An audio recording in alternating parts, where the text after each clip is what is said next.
Thinking of getting a dog? It could be the best decision you ever made or a truly heartbreaking mistake. What I'm about to share are the critical truths that could save you years of stress, thousands of dollars, and even a dog's future. Look, the dream of a perfect canine companion is wonderful, but the reality of being a pet parent hits hard if you aren't prepared for what truly matters. So many well-meaning people jump in only to find themselves overwhelmed, mismatched, and sometimes facing the devastating decision to rehome their dog. In fact, a large percentage of dogs lose their homes or indeed their lives due to behavioral issues. My goal today isn't to scare you, it's to empower you with essential, perhaps even surprising insights. Because an informed choice is the foundation of a joyful, lifelong bond. In this video, I'm revealing 7 non-negotiable truths that you absolutely must understand before you bring a dog home.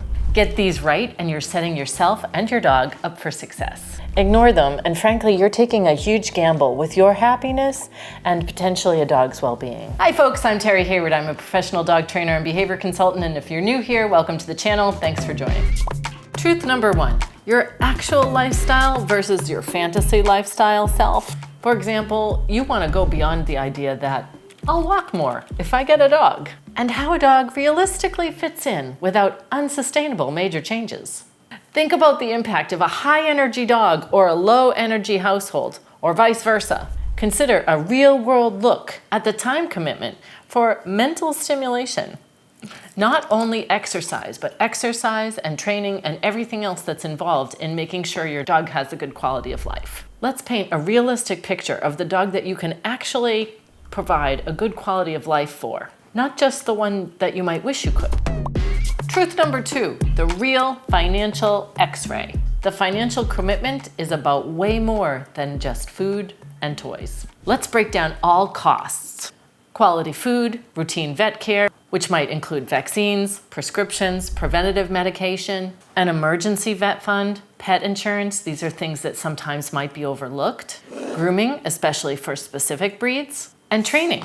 This could be classes from puppies all the way through adulthood, which could also include behavioral problems or just some help to be able to understand how to better and more effectively communicate with your dog. Don't forget, there could also be things like boarding or pet sitting for when you need to go away or have to get away for some reason, or if you have to hire a dog walker on occasion. It can also include supplies like your dog's bed, crates, leashes, harnesses, toys, and enrichment items over your dog's lifetime. To do it right might be more expensive than you've initially thought. Let's consider all money components in order to have a clear understanding that owning a pet entails. Number 3, let's talk breed hype versus individual dog. Let's dig deeper and go beyond, for example, Labradors are perfect family dogs. And I'm not saying that they're not. While breed can indicate tendencies like energy or drive or grooming needs, individual personality, training needs, and socialization are key. Avoid choosing a specific type or breed of dog based on movies or trends or looks alone. Instead, be sure to consider the wide variation within breeds and consider the importance of researching breed groups, for example, herding, hounds, terriers, for innate drives. Finally, you want to look at the individual dog and understand the full spectrum of their potential needs and traits versus just relying on marketing. And whether you're going with a breeder or a rescue organization, you just want to make sure that you vet them properly so that you're working with responsible individuals for the new addition to your home. Number 4, let's talk about energy and mental stimulation. Let's call this the make or break equation. Let's consider the consequences of an understimulated dog. We might have anxiety, destructive behaviors, nuanced barking, or reactivity. Mental exercise like puzzle toys, scent work, and training are just as important, if not more, than physical activity.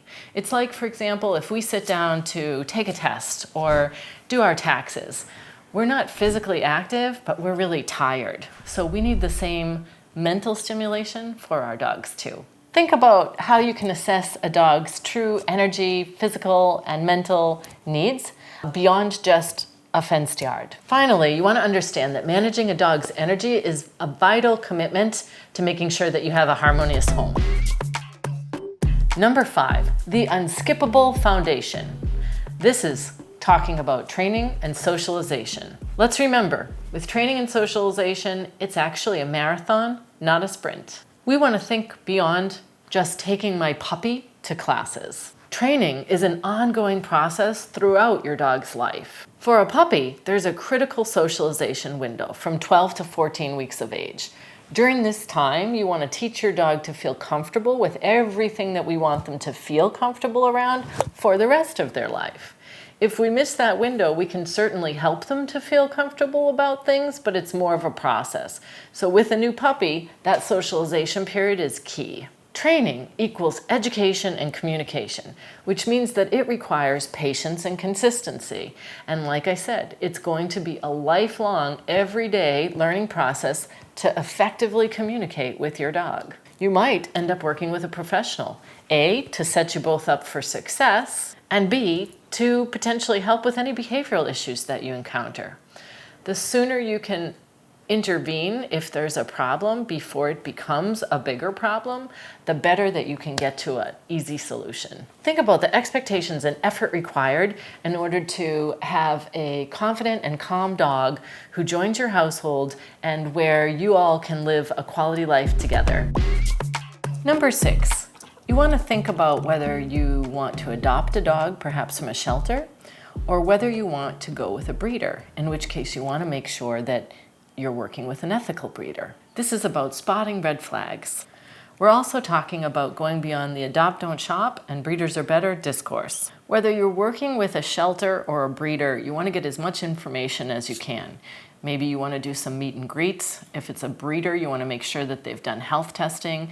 If it's a shelter, it's a good idea if they've already vaccinated the dog and taken care of any possible underlying health issues to that point. In any event, a breeder or a shelter, if they're reputable, should be willing to take the animal back if there are any problems. You want to feel empowered to ask some tough questions to make sure that this dog is the right fit for your family. And number 7, the 10 to 15 year reality check. Are you ready to welcome an animal into your home for the long haul? Sort of in a sickness and in health kind of thing. What does that mean exactly? Well, we're hoping that it means for the lifetime of that animal. This includes basic puppy challenges, buyer's remorse feeling of bringing a new dog that might look like a tornado at first into your home. This means energetic adolescence and finding some good training options, positive reinforcement training options to help your dog to navigate this time in their life. And this means the needs of a senior dog, which might mean additional medication, some adaptations to your home. Maybe the dog is having difficulty with mobility, to include stairs. For older dogs, it could mean incontinence, increased vet care, cognitive decline. You want to also think about how your own life might change. Do you have children? Are they going to be getting older? Will you be moving? How about your career? What about the time commitment based on your workload? So you want to think about how a dog will fit into these evolving plans. It's important to have an understanding of the long-term responsibility and the need to plan for the entirety of the dog's life through thick and thin.